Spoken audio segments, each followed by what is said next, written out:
Hello everybody, today back again on the video. Alright guys, Novak Djokovic is through to his 12th Wimbledon semi-final. The only player who has more Wimbledon semi-finals is Roger Federer with 13. Novak Djokovic has just won his 33rd consecutive Wimbledon victory. That is the third longest streak at Wimbledon.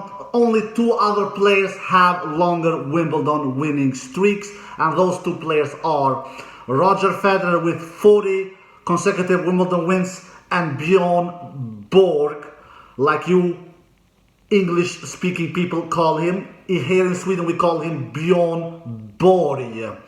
Bjorn Borg has won 41 Wimbledon matches in a row. Djokovic is in the third all-time list with his 33rd consecutive Wimbledon win. Yeah, and now also he will also play his 46th Grand Slam semi-final in total, and that is also a record together with Roger Federer. He is now equaling Roger Federer's record with his 46th Grand Slam semi-final. And now also poor Andrei Rublev, who lost his 8th quarterfinal at majors. Nobody has ever lost so many quarterfinals at majors in the Open era. Andrei Rublev has that record now. Not that he will like that record. It is always good going deep in majors as quarterfinal, but now he has lost all of his 8 quarterfinal appearances. Poor Andrei Rublev, the same guy who stopped him in his 7th quarterfinal appearance earlier this year at Australian Open, the same guy he's stopping Andrei Rublev in his 8th quarterfinal appearance. What can we say about the match? Andrei Rublev, he really put a fight here. He gave Novak Djokovic a run for his money, according to me. It was not a blowout like the case was at Australian Open earlier this year, where Djokovic completely destroyed Andrei Rublev in 3 straight sets, in 3 easy straight sets, I should say. Here, Andrei Rublev gave Novak Djokovic a bigger run for his money. Andrei Rublev won that first set after breaking Novak in that 4-all game, in that 9th game of the first set, and then held his serve too and won that first set 6-4.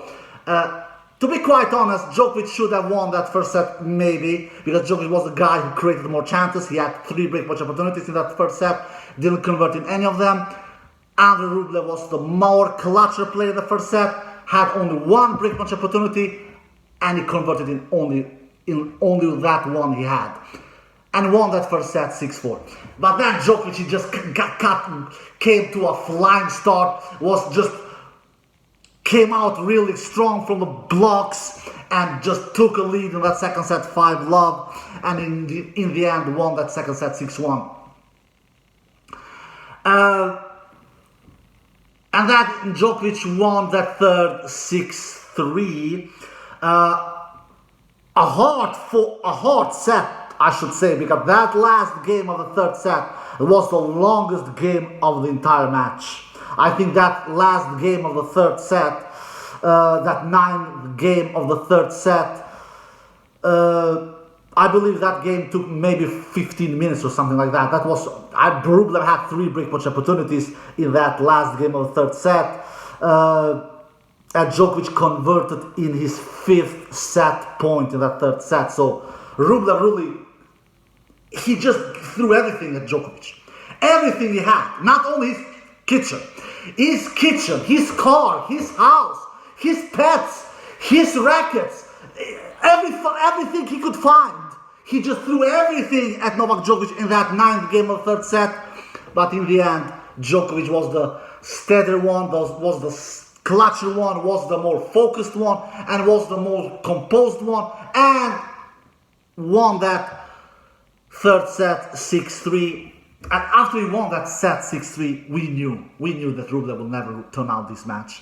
And then Djokovic got a pretty early break in the fourth set and never looked back after that and won that fourth set 6-4. So Djokovic comes through in 4 sets. all credit to Rublev. He did everything he could with the potential that he has. He has a huge forehand. He has fast legs. He has pretty good first serve, but he lacks that superior backhand. He lacks that superior returns. Even though he returned pretty good in this match, I must say, because I will come to stats later. Because Djokovic was not flawless in his serve today, like he was against Hurkacz. Even though that in this match against Rublev, he dropped his serve only once. The same scenario was against Hurkacz in the fourth round, where Djokovic also lost his serve only once. But he just was not clinical in winning first points.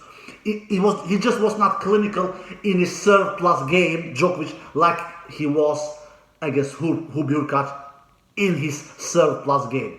He was winning much more points behind his first serve against Hurkacz than he did against Rublev. Against Hurkacz, he won 89% of the points behind his first serve. That is huge. That was definitely not the case against Rublev in this match. So Rublev pushed Djokovic really hard here, I believe. Maybe not really hard, but hard at least, because Djokovic didn't look unstoppable in winning points behind his serve. He didn't look, at least not as unstoppable like he looked against Hurkacz. And the reason to that is that all credit to Hurkacz. He was a serve monster in the fourth round. He was a serve machine. He was a serve terminator with 33 aces. But Hurkacz has horrible returns. If Hurkacz would have had better returns, he would have defeated Novak Djokovic in the fourth round. But tennis is not only about serving, because if that was the case, Easton would have won Grand Slams, Karlovic would have won Grand Slams, Kevin Anderson would have won Grand Slams, even though that Kevin Anderson played two Grand Slam finals, but he never was close in winning any of them. So tennis is not only about serving. You need to have the serve-return dynamic as well. And players like Isner, Karlovic, Kevin Anderson, they were pretty horrible returners. And that is the case with Hurkacz as well. He's a superior server, but he's a horrible returner.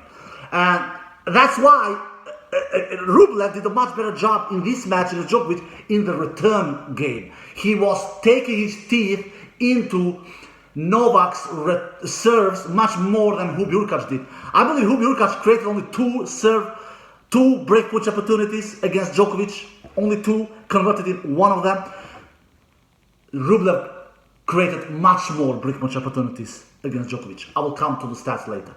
Anyway, Djokovic looked good, but he didn't look, how should I say this?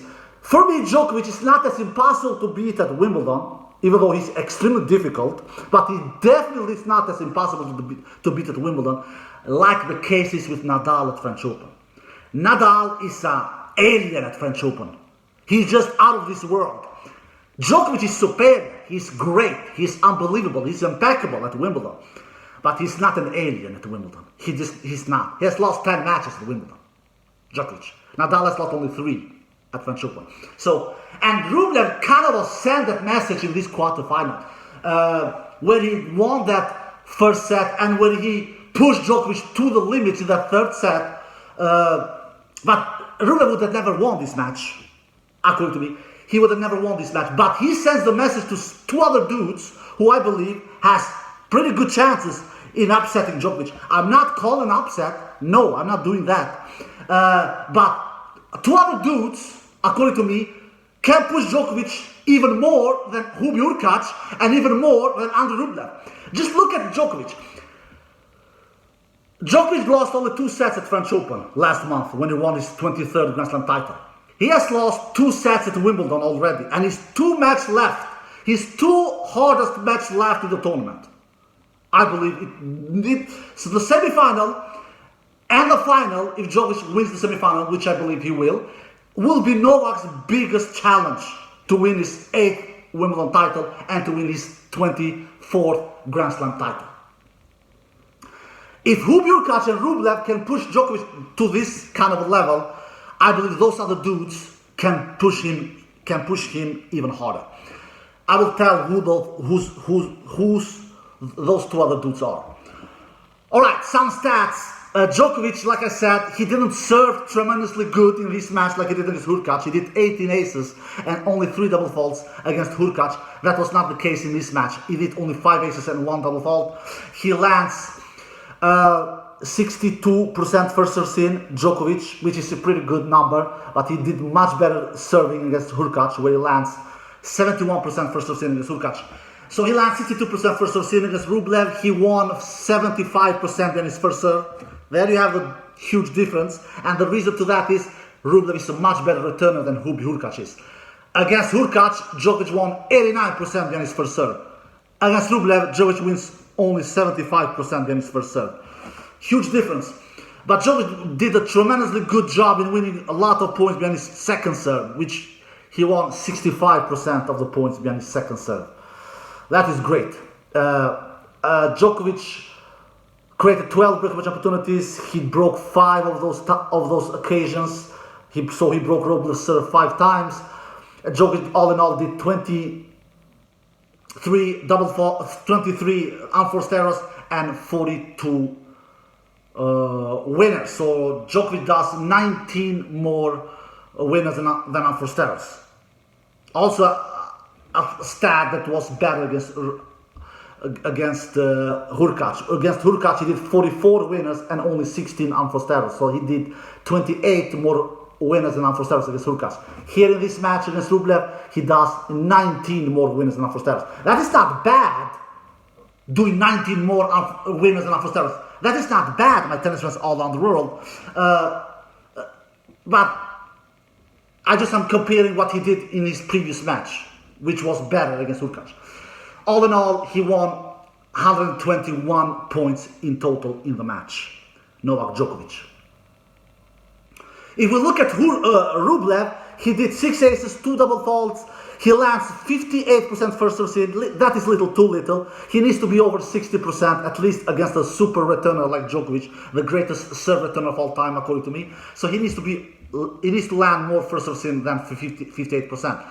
And he won 73% of the points in his first serve, which is pretty good. So he was just a little worse than Djokovic. Djokovic was 75, Rublev was 73. The big difference here was winning points behind his second serve. Rublev won only 44% of the points behind his second serve. Djokovic completely dominates that stat. 65% of the points Djokovic won behind his second serve. Rublev only 44%. And Rublev broke Novak's serve only 1 time, but he created 8 breakpoint opportunities. And this is what I'm talking about. Rublev created much more breakpoint opportunities than Hurkacz did, and that is because Rublev is a much better returner than Hurkacz. And also, Rublev also plays faster tennis than Hurkacz, and that is the key against Djokovic. You cannot give him time. If you give him time, you are toast. You need to take the ball early. You need to take all time away from Djokovic. You need to rush Djokovic to have a chance against him, and that was what Rublev did, at least according to me, better than what Hurkacz did. Hurkacz was just blasting a lot of aces in the 4th round. From the baseline, Djokovic was handling Hurkacz very, very comfortably. Here in this quarterfinal, Rublev was actually giving Novak Djokovic a run for his money from the baseline, at least according to me. That's why he was creating 8 breakpoint opportunities.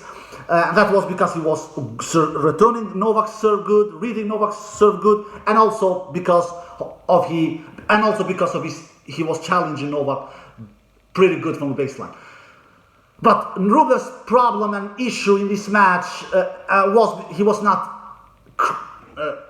converting his breakpoint opportunities. Like I said, he converted in only 1 of them. He did that great in the first set. He created only 1 breakpoint opportunity in the first set, and he was really efficient in that first set and converted in only one breakpoint opportunity that he had in the first set.